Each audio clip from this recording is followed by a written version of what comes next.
All right, so we're gonna go ahead and get started. Welcome to Ride with FSD, Tesla FSD, and today collabing with Colin Kauai. Say hi, Colin. Hi. And so if you wanted to check out his channel, I'll link it in the description. You can go ahead and check out his channel. His is more of a gaming channel, but he's with us today. And so we're gonna see if how well Tesla FSD Beta 10.5 gets us from Walgreens to another Walgreens.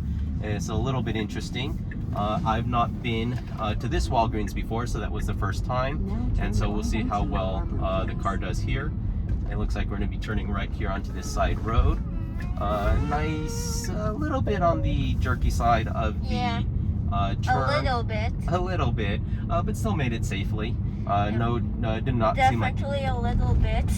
What happened? You fell off there into the middle of the car there. Yes. It looks like. All right, I'm curious, what's this thing over here on the left? It's an Amazon Prime delivery, an automatic delivery that's stuck. That's kind of cool. I don't know if you guys could see that, but it was one of those robot deliveries for Amazon, and it was just stopped on the side of the sidewalk with the lights on, and I think it got stuck there, and somebody will be waiting a very long time for that package. That's something I've not seen before. Or you know, they could just use drones. Well, that is sort of their initial to a drone. So we'll see here. Oh, look, there's another one. There's another little Amazon Prime guy right there. Little Amazon Prime robot. Yeah, I didn't even know about those. Yeah. I only knew from a YouTube short that apparently they're gonna be using drones in the future. Yeah, drones and automatic robot deliveries. That one is also stopped, so I'm not sure if they're stuck or they're just kind of waiting there to be filled, or where they're going for their delivery. This is an interesting intersection. I'm not actually, it looks like we sort of have to go straight with a left to get to where we're going. How do they get upstairs? Yeah, that's a good question. I don't know if they're able to climb stairs and go up and down stairs or not, and so maybe they just have to stick to like the sidewalks and the ramps on sidewalks. But that's interesting. So I'm pretty sure we're going straight. I don't see the tentacle extending into the intersection, so I'm not exactly sure if the car is going to go in the right direction. I'm 90% sure that it will, so we'll have control of the vehicle in case we need to take over. Plane. See a plane? Very cool. Yeah, small one flying up there, probably a Cessna.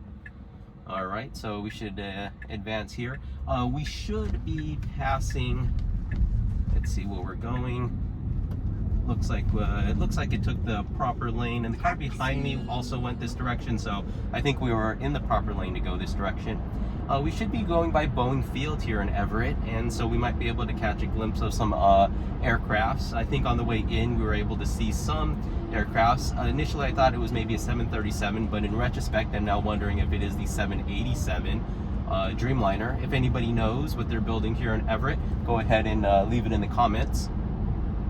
And so up here, I think we'll be able to see some of the, this is actually Payne Field, so we'll be able to see some of the airlines that are in flight. And then on the left, it's where we saw the construction and some planes being built. FedEx Express is now hiring, if anybody's interested. And so up here on the right is the future of aviation. It's not something that we've been to, but on the way in we talked about, hey, maybe once you're fully vaccinated, we might actually make a trip and see if they're doing any tours. And so it looks like it wants to change lanes to the right. I just said yes to the because it has apparently gift shop. Gift shop. There's actually airline again. I saw it says Scoot, S-C-O-O-T, with a yellow tail fin. If anybody knows what that airline is, leave that in the comments too. And so I think it was trying to change lanes to the right. I don't think we had to change lanes to the right, and so we'll see what it does. It didn't really have enough. It could have made the lane change, but it didn't have enough space in front of that Silverado, Chevy Silverado there to get in front of it. And then we were coming to a stop at the signal light. And so up here on the left, I believe, is where we'll be able to see, yes, the Boeing factory here in Everett. And up straight ahead at my 1 o'clock, we can see the some of the planes come into view. There's Boeing Field, so you see a lot of these other airlines, and then looks like there's going to be straight in front of us. I believe this is the Boeing factory.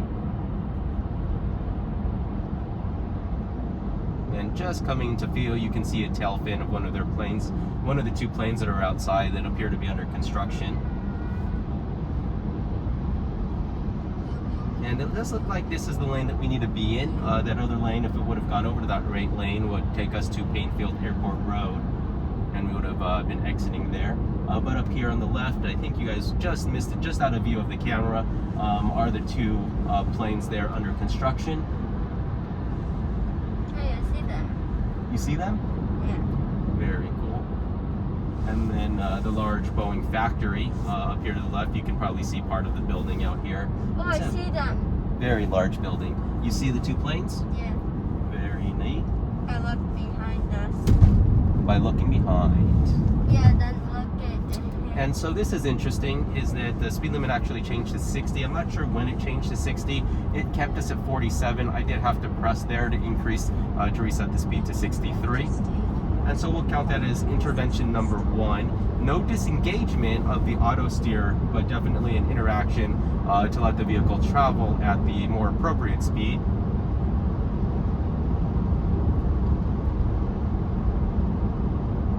Overall, how would you say the car does at driving? Good. Good? It's pretty amazing when you actually think about it, is that it's not using radar, it's not using LiDAR, it's not using anything else besides just cameras. And, you know, when I think about cameras, or when I think about seeing things, you know, we see in 3 dimensions. We can see depth, we can predict what the other cars are doing, we can see, you know, curves. But a camera really is just using 2 dimensions. It's a still, flat photo. And it has to be able to interpret those and to determine where it's safe to drive, where it's not safe to drive. But what's even more interesting is that there's multiple cameras. There's 8 cameras, and it has to be able to interpret the data from all 8 cameras in order to drive safely.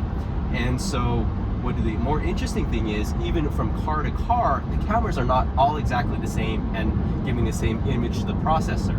And so the computer on board is actually having to adjust for that. And I believe what Tesla's doing is it's integrating all of those cameras, multiple cameras, into one camera view that it then is acting on. And so when you think about the amount of processing that's going on just to keep us in this lane going 63 miles per hour is pretty amazing. And when you think about what it's doing, it's made definitely huge gains in a very short period of time. When you take a step back and think about, you know, when Tesla really started first releasing the full self-driving highway stack, and then now recently this city stack.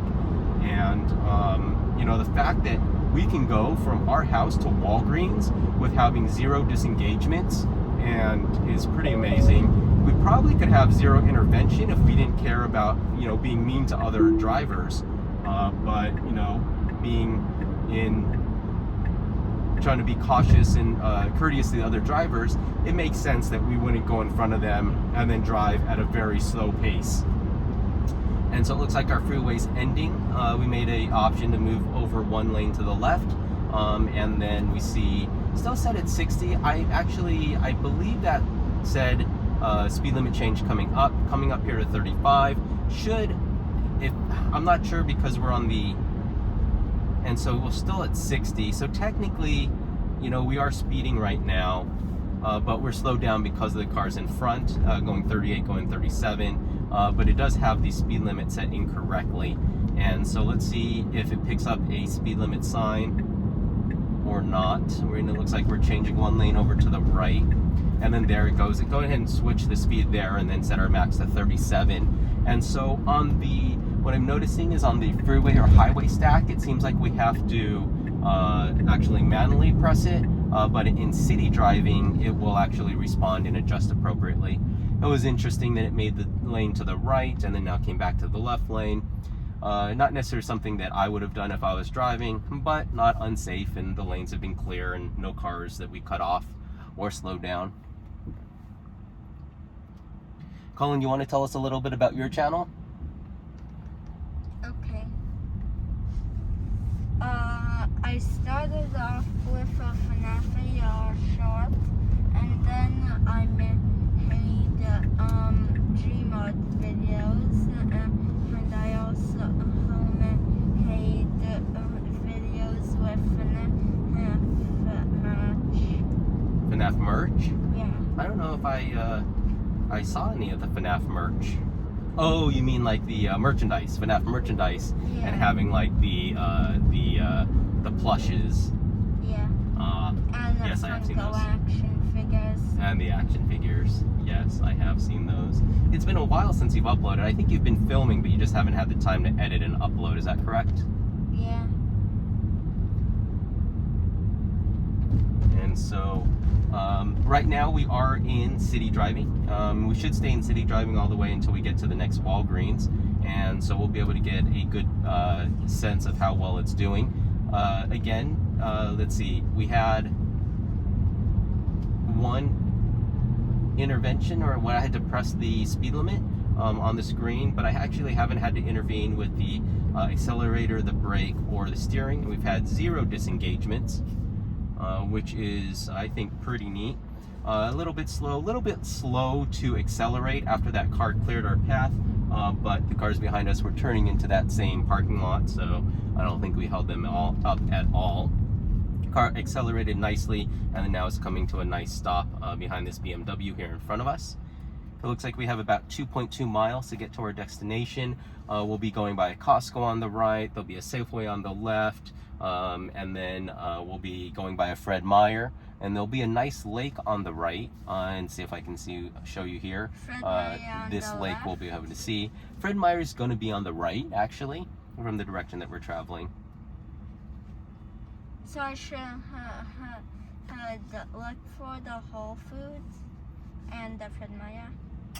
Whole Foods is actually going to be in Linwood and Bellevue and Wait, name all the ones on the left Parkland. again. So you'll see a Safeway on the left. Oh yeah, Safeway. Safeway, right? Is the one I was trying to think of. Yeah. So Safeway and Fred Meyer. But first we'll pass a Costco here on the right.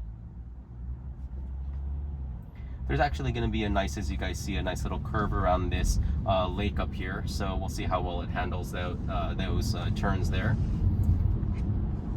And it looks like our screen has switched to dark mode. It is now 4:13 p.m. and sun looks like it's setting.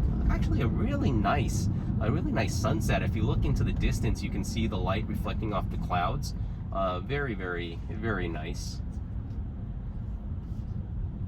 And so expect there to be quite a bit of traffic. It is a Monday and we are traveling, so people are coming home from work. The sunset actually looks a bit better on the camera. It looks better on the camera than in real life.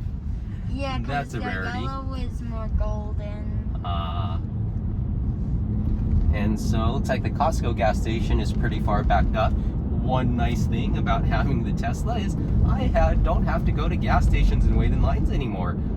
Basically, we get home and whenever the charge is low enough, we plug it in, usually about 3 or 4 trips for me to work, and then it's ready to go. I tried filming a video last night and I'm a little bit sad because I had a true 0 intervention, 0 disengagement drive, basically from the parking garage of work all the way till I got home, but my camera wasn't recording. For some reason it had shut off, and so I missed that entire drive. But literally, because I was leaving so late, it was 1 o'clock in the morning that I was leaving work, I decided to actually let the car just do everything on its own. There was a bit of slowing at that emergency signal light that's out, but it only slowed down maybe about 8 miles an hour and then went through it. And so I did not touch the accelerator, the brake, I did not have any disengagements, and auto steer stayed on the whole way. I was super excited, and I was super excited when I got home to share that with you guys, only to find out that my camera wasn't recording. And so unfortunately, I won't be able to share that, but it's really reassuring I that see the Safeway. You saw the Safeway? Is that we're a week into this 10.5, and I've gone from a 1 to 2 to 3 disengagement drives to a 0 disengagement, 0 intervention drive, I'm sure that going forward, we'll be able to see zero disengagement drives and zero intervention drives will become the norm. And then at that point, I'm not sure what I'm going to be showing you guys. You know, it's nice to be able to slow down and show you where autopilot makes a mistake and where it needs to improve, but I'm not sure what I'm going to do when it does a very nice job of driving. I am, to be honest, starting to take it for granted.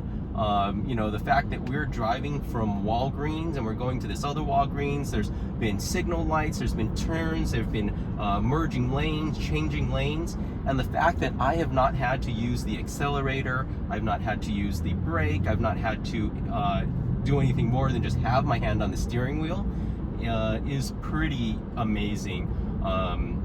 I know that robo-taxis were promised a couple years ago, but I mean, for 2021 and everything that's happened with the pandemic and technology, I am thoroughly impressed with this software and hardware that Tesla has put together.